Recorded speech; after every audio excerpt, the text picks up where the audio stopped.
With a background like yours, what have you learned from introducing such a sensitive innovation so responsibly? I mean, what have you learned throughout this process with the background that you shared with us earlier? So much, honestly. I thought perhaps naively at this point that law enforcement would be beating down our door to get this technology.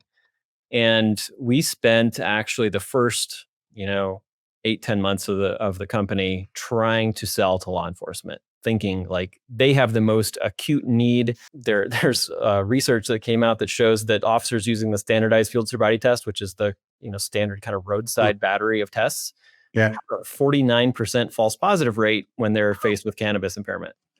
So, the idea that we're enabling officers to make arrest decisions on a flip of a coin is insane to me, I think. And so absolutely. either there needs to be better training or they need better technology, perhaps both. We would love to support that, but it has been a very difficult road to sell into law enforcement.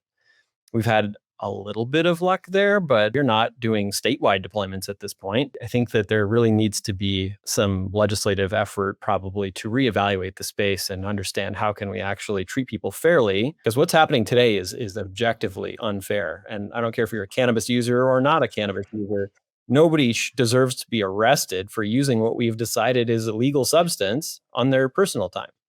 And so functionally, what's happening today in law enforcement is that someone who uses cannabis even occasionally is always illegal to drive in states that have established some limit for the amount of THC that can be in the body. And examples for those states are Washington, Colorado, Montana, Ohio, West Virginia. Now there's a handful.